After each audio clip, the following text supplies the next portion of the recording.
everyone, and welcome to Everest Group's LinkedIn Live session on the growing importance of evidence in R&D and product development. I am Aarthi Janakiraman, and I'm delighted to have you with us today for a conversation that is becoming increasingly important for R&D, innovation, strategy, and even commercial teams across all industries. So, our focus today is on how rising expectations for proof are changing how products are designed, validated, claimed, and scaled. And especially in functional foods and nutraceuticals, this is becoming very critical. Not only here, but also in adjacent categories that are facing similar pressure to prove outcomes. For a long time, what we have noticed is that many products were able to rely on ingredient reputation or heritage or broad wellness language or even consumer familiarity. But that situation is changing right now. Consumers are asking more difficult questions. Regulators are looking very closely. Retailers, doctors, nutritionists, investors, and even internal leadership are all asking what is the proof? What exactly does the product do? For whom and what dose and for what time period? This means that evidence is no longer a final compliance step. Increasingly, it is becoming how R&D teams can define the product, choose the format, validate the claim, decide whether it is worthy of investment, and even monitor what happens after launch. To unpack this topic, I am very pleased to be joined by Dr. Yashawant Kumar, CEO of Benefic Nutrition. Now, Benefic sits at a very interesting intersection of science backed nutrition, functional formats, consumer adherence, and product credibility. The company is working on very interesting products with a wide range of formats such as chocolates, bars, drinks, poplets, and effervescents, and formats that make nutrition easier, more enjoyable to consume, while still needing to stand up on scientific and claims scrutiny. Dr. Yashwin, thanks a lot for joining us today. A quick hello Thank you, to our. Arichi. Yeah, hello everyone. It's an honor to join this podcast online on LinkedIn Live. So, before we kind of begin, probably Dr. Yashwant, when he's going to uncode this particular topic for us, please, for our live audience, please share your questions and perspectives in the comments. And we would also love to hear from you what do you see the raising evidence expectations are, whether it is going to be in R&D, product development, claims, regulatory strategy, or even consumer trust. So with that, let's start with a broader trust question before we get on to the benefits journey and product development choices behind functional nutrition. So Dr. Yashwin, let me start with something every consumer can relate to: trust in products, especially in food and nutrition. Today's consumers are looking for cleaner, safer, and more credible nutrition. But what we find is clean label and organic products are often premium priced and not always accessible to the common consumer. And at the same time, clean labels alone may not be enough to build trust. And many countries and economies are still having issues related to subpar products and adulteration. Do you really think scientific evidence and validation can help in democratizing trust? Or is credibility still going to be only for premium categories? Great question, Aarthi ji. This is a new trend in India that people are asking for trust, which is a great news, because brand is nothing but trust. If somebody is saying, "I'm building a brand," you are basically building trust. So the only thing you have to do in a business is to build trust. So to your question, is evidence important? Yes. How do you present that evidence? There are many ways. One is today people want to see the founder being on the social media and taking responsibility that I have designed this product for this reason and explaining that, okay, here is a guy who comes from this knowledge and he has developed it, he or she has developed it, so they see that one. Second thing is, what is that you're saying? Do you have evidence? So, for example, you're saying this product gives you sleep within half an hour. You must have evidence, clinical evidence to say that. Whereas if you have an energy bar which is got ingredients like I don't know almonds, cashews, etc., and say yeah, almonds and cashews are rich in protein, good for you, you don't need evidence for that. So it's a balance of what traditionally we have accepted. It's like you're drinking water. gives makes you less thirsty. You don't need evidence for that. You know it. So one is one aspect of. But today I want to tell you something that I never shared on any platform, because the question kind of you asked is very interesting. One ingredient point of view, what is that evidence you can gather? Let's say you're really using ashwagandha as an ingredient. You can look at which company has done clinical evidence with their product and choose that gives you assurance that yeah, this works at what that particular dosage and within time frame, and they have done it multiple studies. You don't want evidence where some dodgy company has done 20 people evidence. So it is not every clinical evidence is not evidence. You need to dig deep and say how many people it was tested in, where it was tested, was it male and female, and what are the main claims. So you really have to dig deep and into the scientific evidence to say, yeah, I really trust that evidence. Once a formulator or a founder trusts that, then you should communicate to consumers saying, I am taking a responsibility. I have done all the checks. Here is the evidence. I have checked everything already, so you can trust me. This is one aspect. Second aspect is when people buy a similar product, let's say ashwagandha, some specific brand, go to Amazon and see reviews. If the reviews are saying, it works for me, it helped me, again, that's another evidence you can gather. It is not just, 10 people, 20 people. If it has got 1,000 reviews, you can tell whether it is worked or not. If everyone is saying it never worked, you've done a clinical study on 50 people, maybe it will not work. Because end of the day, consumer should come back and tell that it works. So when you make something as, yeah, trust me, my slogan is trust but verified. You are saying you trust us, but you also have to say, I have verified for with this information. Trust but verified is the only way to build brand and to build trust. There are other third party tools that you can use. For example, there is Testified. There are third party agencies. You can do third party lab testing and put that report. We do it in a Benefic website. We do third party lab testing, and now we are also heading towards testing every single batch. Again, that you're testing every single batch. That you're giving that efficacy. You're giving the same texture. It's like you said, everything is contaminated today. That your product is not full of heavy metals, and it is safe. How do you ensure it is safe? Is you say you verified it. From verification comes the trust. That's a very well thought out answer, Dr. Yashwant. And, to be very frank, what I can take away is that you believe, and I think the industry is also transitioning towards a phase wherein trust is not just a premium positioning tool. It has to be built into the product, the ingredient, the process, and the evidence, and also, individual responsibility. And this itself, I think, indicates the broader shift of the nutritional as well as the functional food industry here, because we are kind of moving from a reputation related claims to more of a evidence related credibility. And I think increasingly consumers are also asking whether the product is good for you, and also wanting to be explained whether it what it supports, how it works, and what evidence it sits behind. And that is where I think the format or the dosage and all those things really matter.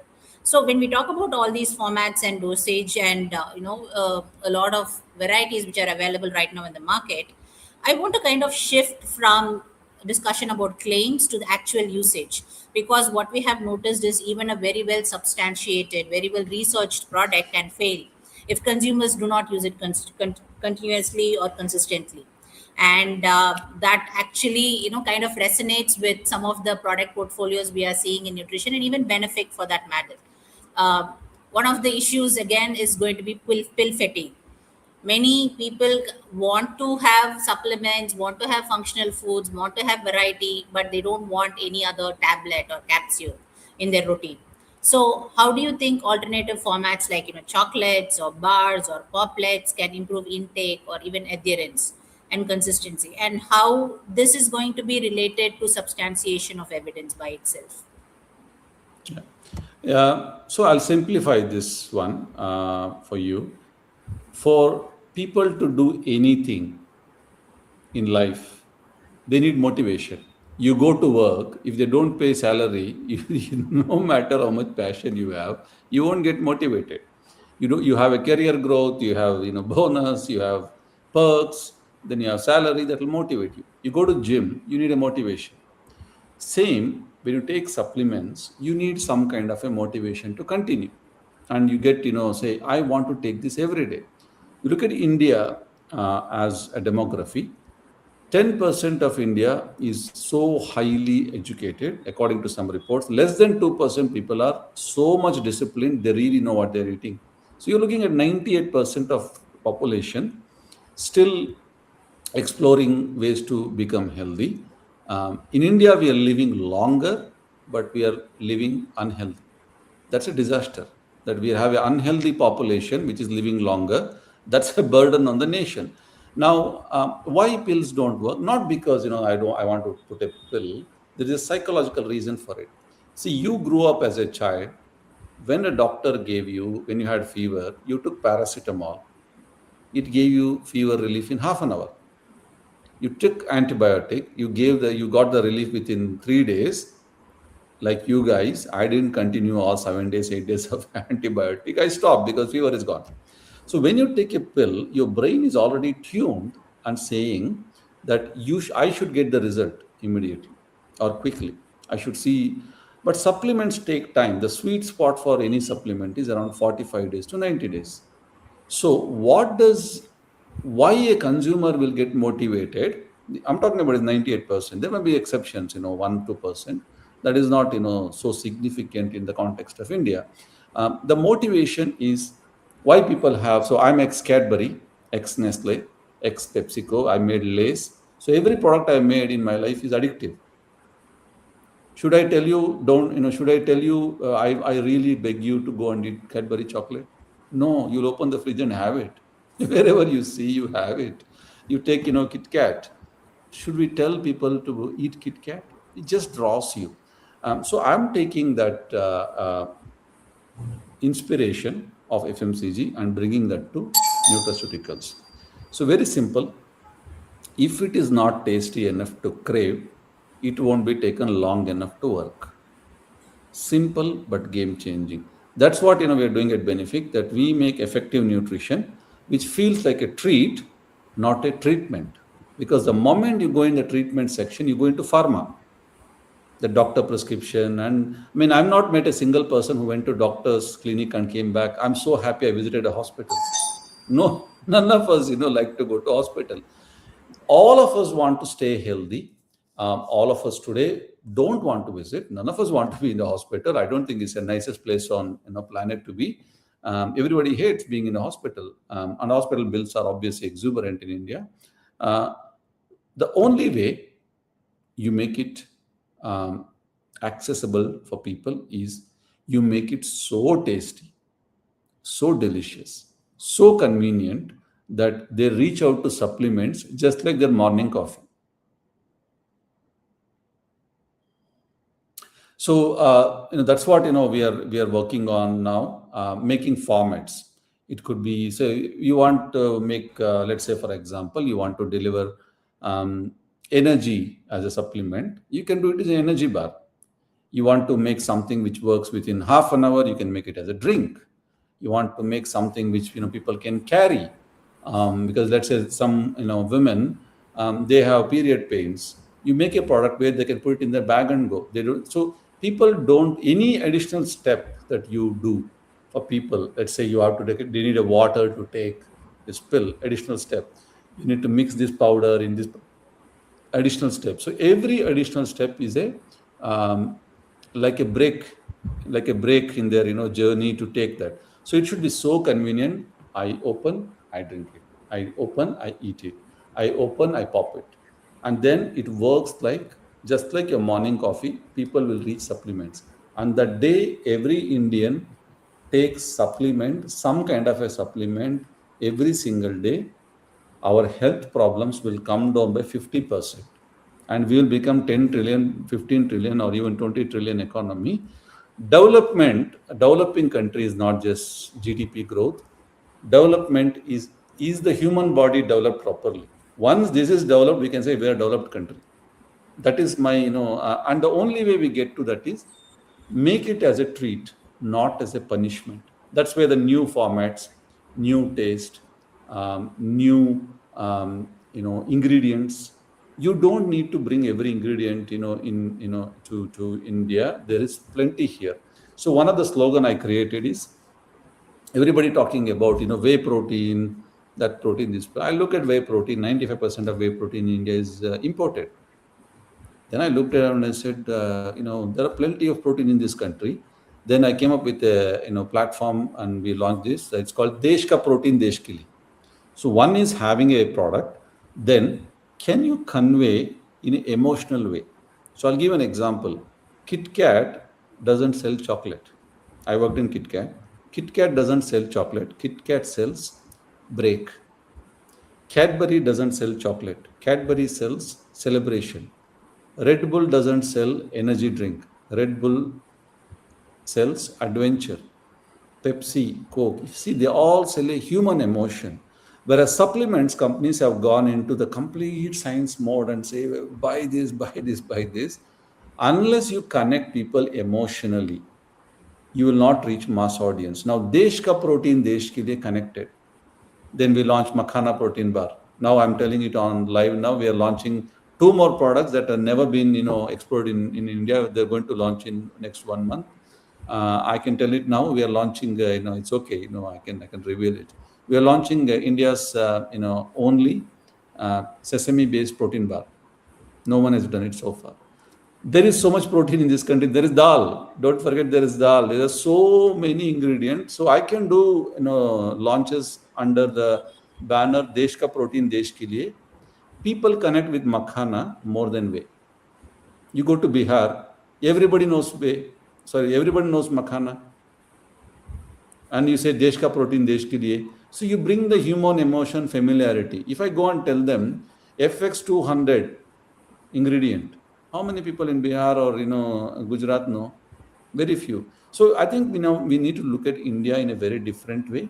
When you design product for India, you have to travel around India. I travel across India, north, south, east, west, everywhere. I understood Indian demography. What does they take in the morning?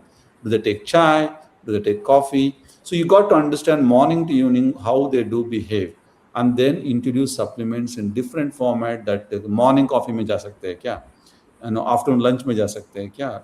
Evening snack. That's how we should design products. In Nestle, PepsiCo, that we used to almost hack you and say from 6 o'clock to 10 o'clock, what on earth you do? Where can we bring a product to you and hijack your lifestyle? 2-minute noodles is part of your life today because we hijacked you. We understood your lifestyle. We know what is your problem. So we gave a solution. So supplements companies, in summary, this is a very big statement. Supplement companies, when they think like FMCG companies, you will reach every Indian at every price point. I asked in one of the conference, why on earth there is Pepsi in a tier 3 city in Bihar? Why we don't have Amla juice?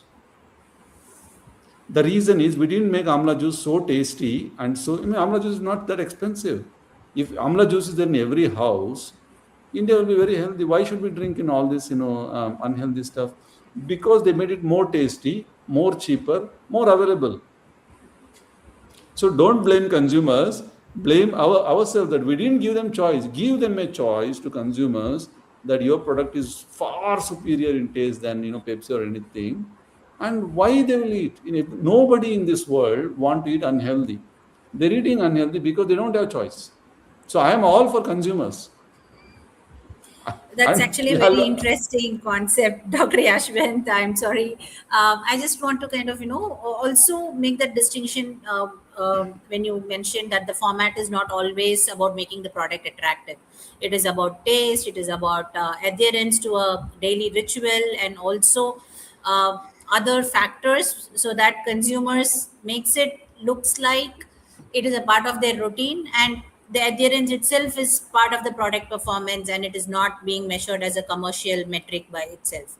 So that's an interesting take. And Before we kind of move away from the consumer behavior to actual product development, I just wanted to tell our audience that we have a complimentary trial access to our R&D and innovation membership, or even a chance to have a deep dive discussion on this topic or any other related topic as a complimentary offer. So our audience, please fill in the form to indicate your choice, and we will follow you with you for our next steps.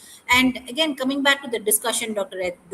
Yashwant, if as per your answer, I believe that you are of the opinion that adherence is part of the product performance, and then it kind of changes how R&D itself should think about product development and formulation by itself.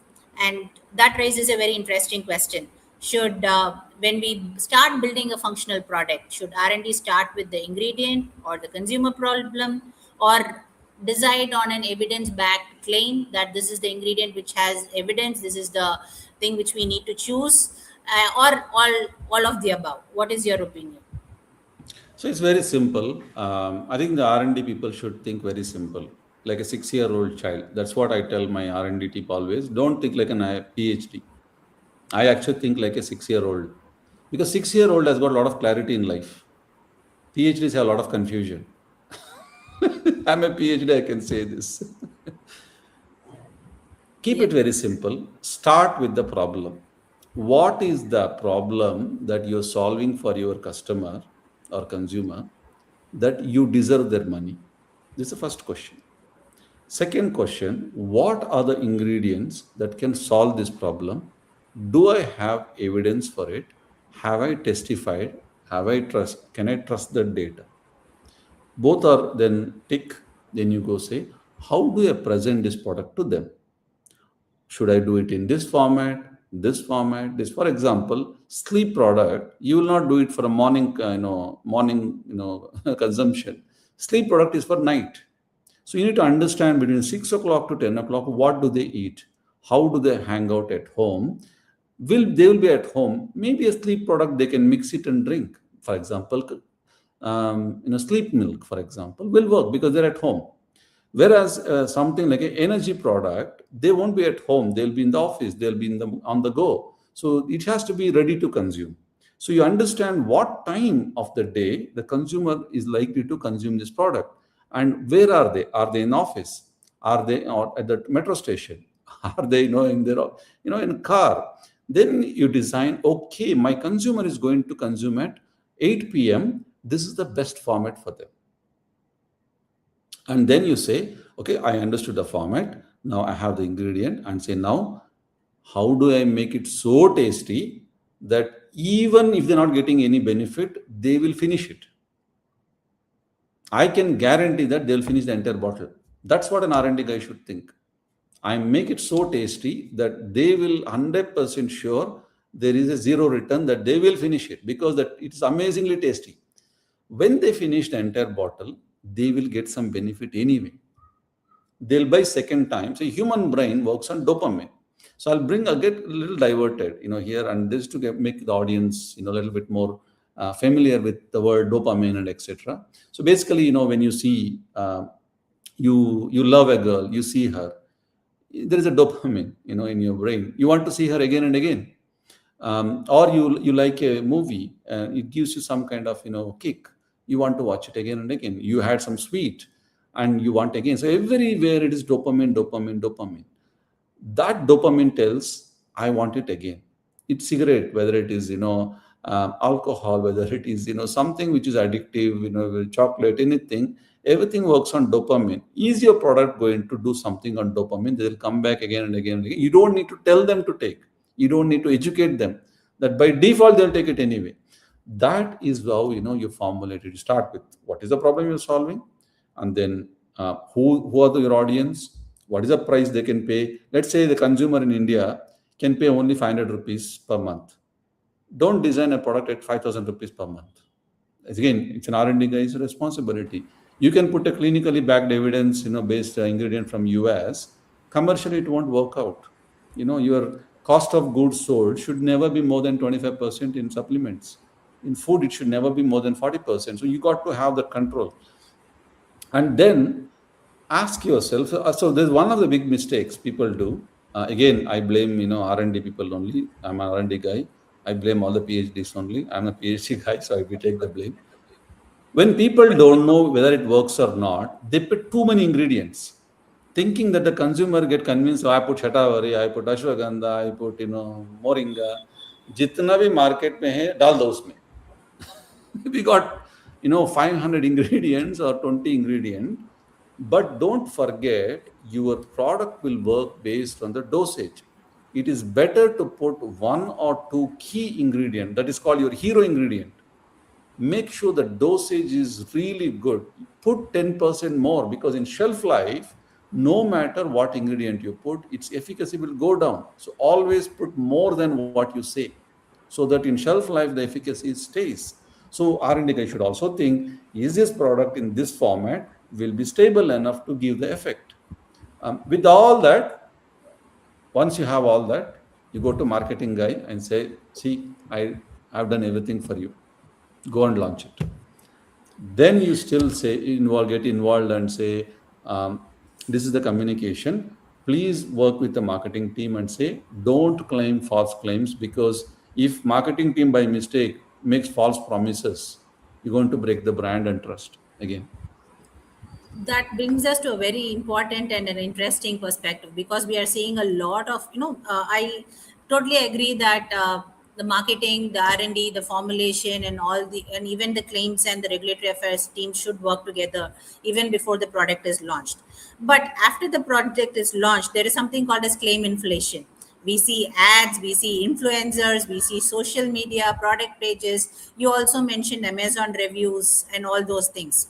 So sometimes these are also getting inflated, and that might actually affect the brand, and it also kind of affects the claim substantiation and even the evidence, and this is again stretched in the consumer journey. So it becomes very personal for founders like you and R&D people like you and scientific leaders, because this directly affects the credibility of the company as well as personal credibility. So what is, and in this note, there is a very interesting audience question. So if R&D or regulatory or marketing or commercial team disagree on a claim, who should have the final say? See, definitely it is the company leadership, the CEOs or the founders. They definitely have a final say. Um, because end of the day there has to be some leadership which says, that's it, I'm making a decision. When there is a conflict, there's always a conflict. Recently I met one of my friend, he said he's become a quality head in a company. I told, this is the most hated job in the world, nobody likes you. Because nobody likes quality people. They're like, the people who cause pain. So there is always a conflict, because it's a viewpoint. I don't think it's a conflict.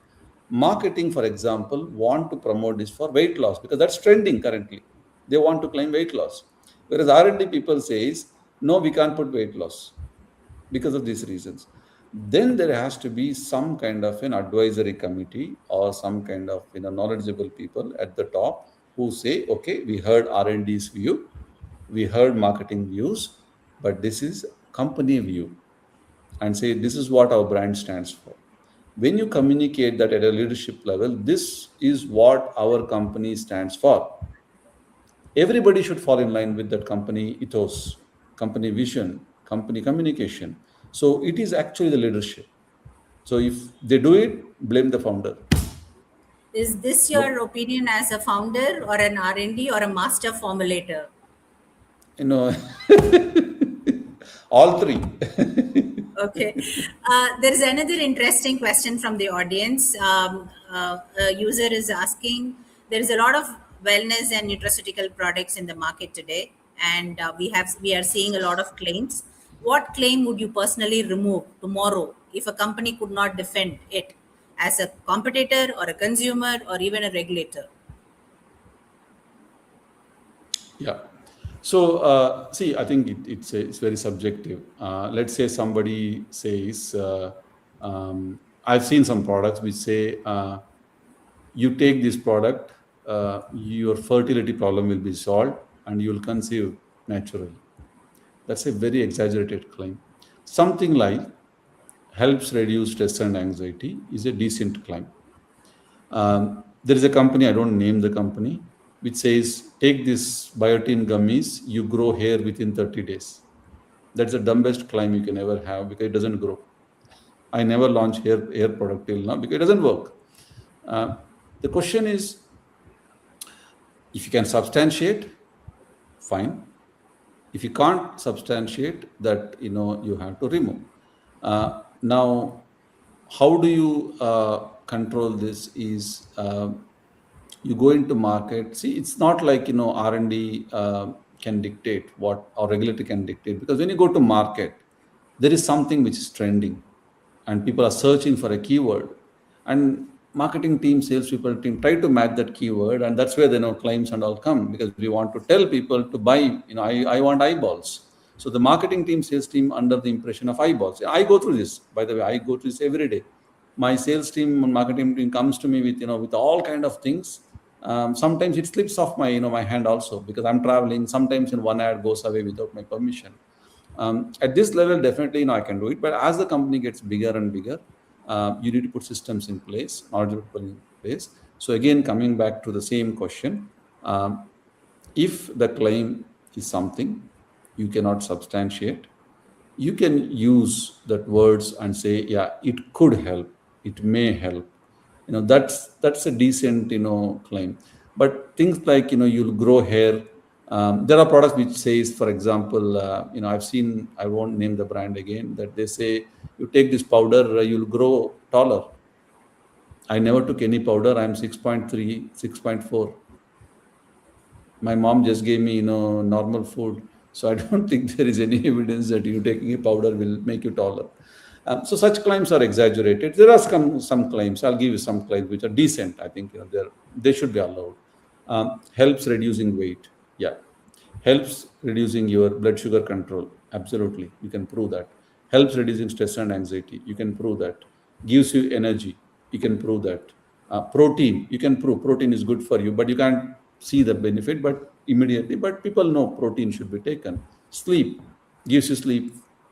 Prove it. No problem. Taking something like glutathione helps improve the skin. Very well established. You can, prove that. So I think those things should be allowed, because consumers are also looking for solutions. So you need to say those words so they can click on it and then go on. End of the day, please don't underestimate consumers. Today's consumers are far more intelligent than even I can think of. They ask for evidence. They call our customer service. So how do I do it? Is simple. At Benefic, I can't speak for other brands, we have a 45 days money back guarantee. If you buy our product, if you're not satisfied, just call us. We don't even ask why you are not, why you want a refund. First thing we do is we refund. After refunding, we call them. Why, sir? Why it didn't work for you? I'll send you another product. I will try to say, maybe they didn't take it long enough. A lot of the times, what we have seen is, there is a drink that we have called Max Hard. It's supposed to be consumed. Consumer apply it on skin. So, a lot of the times it happens that they took it in a wrong time, before food, after food, or, one consumer had 8 bottles of this in one day. I mean, that's too much. And consumers, sometimes they take for 2 days, then they have 1 week gap, then they start again and say, I finished the entire bottle, it didn't work. So there are a lot of, case-to-case situations why it didn't work. So very first thing, a brand should be liable and responsible for the money you paid. This is one, risk you eliminate. If you're not happy, I tell my consumers, don't refund the product. Enjoy the product. Get complete refund. Anytime before 45 days you come to us, we eliminate the risk for you. Your money is safe. If you're happy with the product, only then we deserve your money. So yeah, claims, you have to take responsibility. Let's say even if you have a strong evidence that your product gives you, a fertility problem, it solves, but give consumers that cushion. If you fail to give them what you promise, make sure you refund. I think that's the easiest thing to do. So, Dr. Yashwant, although our discussion is focused on functional nutrition and supplements, what we see as claims and evidence, the underlying shift is much broader. Many industries have been asked to define outcomes more clearly and support evidence and even look into from a consumer angle as well as R&D and other angle. So when we talk from a broader industry's perspective, I think structured evidence can improve R&D processes and decisions, and to a certain extent also reduce late stage rework and reformulation and all those things. So what do you think a founder or an R&D head should absolutely refuse to compromise on? So one is where you buy your ingredients from. Never compromise on quality of the ingredient, because what you put inside your product is what consumer get it. That one thing is non-negotiable is, can you track every ingredient to the farm where it comes from? Do you have certifications tomorrow to go back and track everything? So where you source, even if it is 100 rupees more, 10 rupees more, go with a reputed company which has been supplying those ingredients for a long time, and you don't have supply chain disruptions. Let's say we are sourcing makhana. Now we are sourcing makhana from a very reputed supplier who has been in the makhana industry for the last 40 years. I spoke to the founder. I asked them, how do you do processing? How do you treat it? How long do you keep it? How do you say pack it? So we understand every single thing that do for the ingredients. So don't just buy any ingredient, no matter what it is. It could be a date syrup. It could be almond cashew. It could be some flavor. Please spend more time talking to your ingredient suppliers. These are only because once you control this, what comes into your product, the quality is something you can trust, not consumer. If you can trust what you're putting inside, quality of that product would be good anyway. Second thing is, don't compromise on packaging. So there is a rule, which is a very stupid rule, which I always hated, that your packaging should not be more than 10% of your overall product cost. Total rubbish. Packaging depends on the product and the efficacy of the product. If the packaging needs to be more to protect the efficacy over shelf life, please fight and invest on good packaging, which will protect your product. Got it. Dr. Yashwant, from a broader industry perspective, considering your experience not only in the nutraceutical, supplement, food and beverage, I mean, you have biotech experience and all the other industries. Uh, so, what do you think the validation and claims habits of the current food or even pharma industry should other industries borrow? It can be hypothesis or it can be evidence or it can be claim risk mapping. What is your opinion, or what is the learnings other industries should take away from food and industry or nutraceutical industry? Yeah. So it's a great question. This is a question which is very close to my heart. See, India, you look at India, 10% of India know what I'm talking. If I say GLP, people know. If I say protein, they will know. If I say cortisol, they will know. But 90% of India is roti, kapada, makan. They're not going to spend 5,000 rupees on your product. They want to buy 10 rupee product 100 times. That's India for you. Even at home, that's how we've been brought up, that if you have money, don't spend it. Buy small packets of rice. We'll not buy 100 kilo rice, no, generally. We buy 5 kilo, 10 kilo, although we can afford it. That's Indian consumers' behavior. One thing that you can learn from FMCG industry is, in FMCG, they communicate an emotion, not just science. That's what nutraceutical companies now need to do. Let me give an example. I worked in KitKat. We never told you KitKat chocolate is the best chocolate. There is evidence that it works and it gives you. None of that they told. What they told, have a break, have a KitKat. It worked. You never see a KitKat ad talking about chocolate quality. Have you ever seen an ad of KitKat saying how good the chocolate is, where it comes from? Nothing. It's just have a break, have a break, have a break. Because everybody want to have a break. That's a human emotion we hijack. Cadbury's, kuch meetha ho jaye. Cadbury's knows you always have a celebration at home for whatever reasons. Every household, be it a festival, they connected Cadbury's with Diwali. Cadbury's has nothing to do with Diwali. But that's what in human emotion. You think of Diwali, you think about Cadbury chocolate today. You take Red Bull. Red Bull said gives you wings. They promote adventure. They never talk about energy drink. So let's say you want to sell hair supplement. You say biotin, how many people understand it? So take an example of KitKat and bring that communication to the consumer. Somebody sitting in tier 2, tier 3 city in Bihar can understand. So let me show you how we have done it at Benefic as an example. I'm not saying we have done it the best, but at least we have started. We have a protein product. We haven't done whey till now because whey is too expensive for a lot of Indian consumers. Not everyone can afford 3,000 rupees, 4,000 rupees per kilo. Very few. We came up with a concept called Desh Ka Protein Desh Ke Liye, human emotion. When you say Desh Ka Protein, they already know it's a Desi protein. It is local. Then they know it's almost plant because India is never non-veg. It's in plant-based. So you already told it's a plant-based protein. Then we bought makhana protein bar.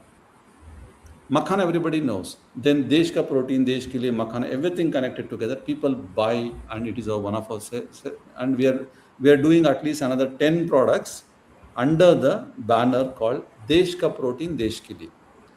Am I saying what is my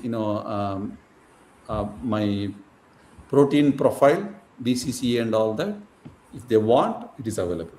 But the primary communication is to get human emotions. Desh ka protein, desh ke liye. That work. Then we have another platform, where we have done Desh ka energy, desh ke liye. We have done India's only Ayurvedic stamina shot. So that is again, it's a human emotion that you are playing. So that's one thing that nutraceutical companies can now take from FMCG. Because I worked in both. You bring human emotion to communicate science. You will reach every Indian. If you don't do that, you'll be limited to target only 10% of Indian consumer. Then you would have not explored the potential of Indian health, wellness industry. Somebody else will do it.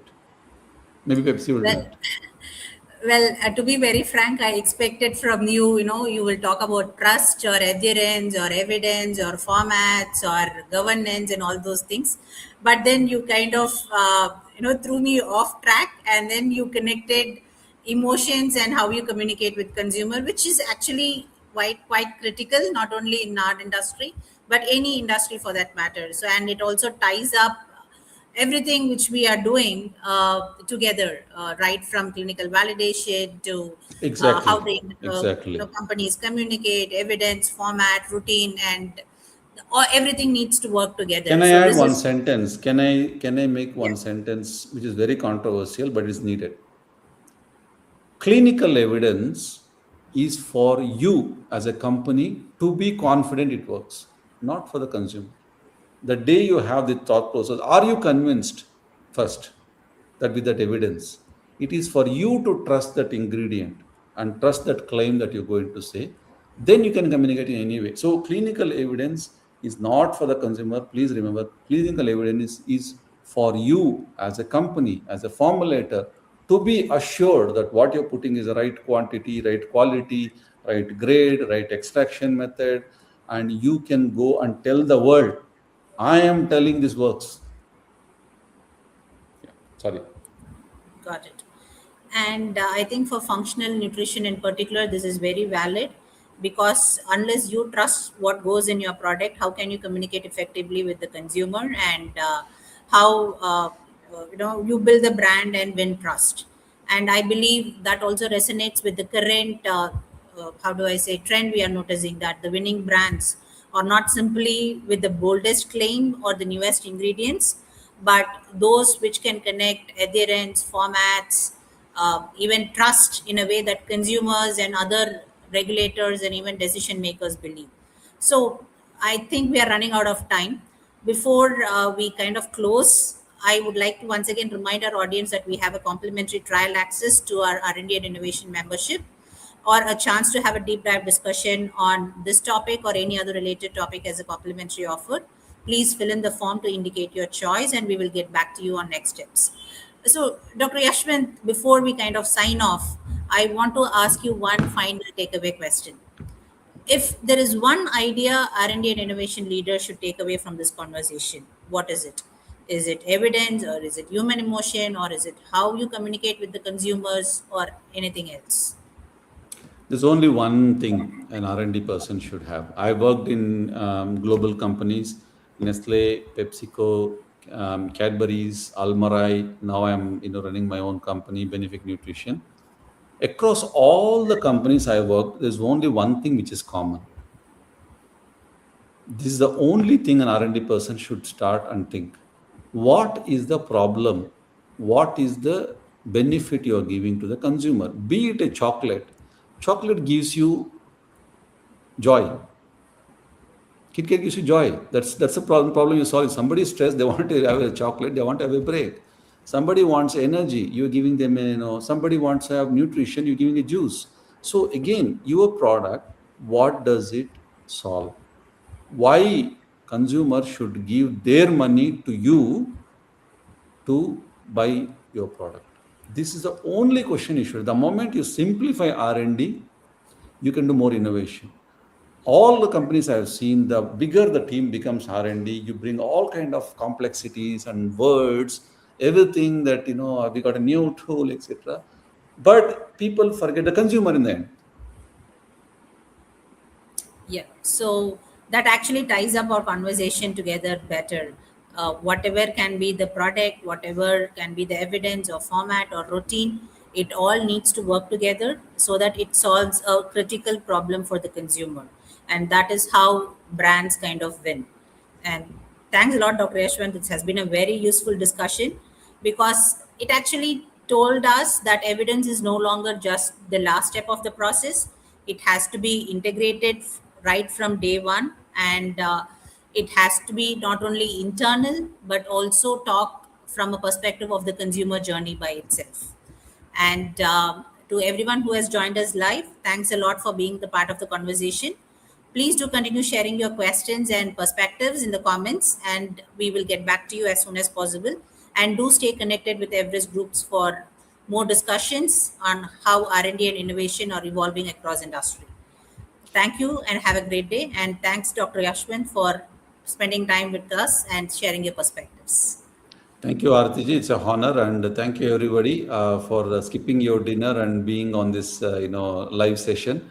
I appreciate, and if you are hungry, you can visit Benefic website. We got a lot of nice products that will make you less hungry. So by the way, I want to thank Everest Group for making such content available for people who don't have time and who don't have the money or time to access this kind of information. Please continue to do so. I think you're doing a great job. You never know, one great guy, formulator who watches your content can get a great idea, and we will build another, one of the most innovative product. Not for India. I think the formulators of India, we are ready now to make products for the world. Yes, Thank you. and I think the Indian nutraceutical and functional food industry is on the cusp. It is actually in the revolutionary phase, and we expect a lot more wellness products with substantiated claims, which can help in solving consumers' issues and challenges. Yep. Thanks a lot, everybody. Have a good day.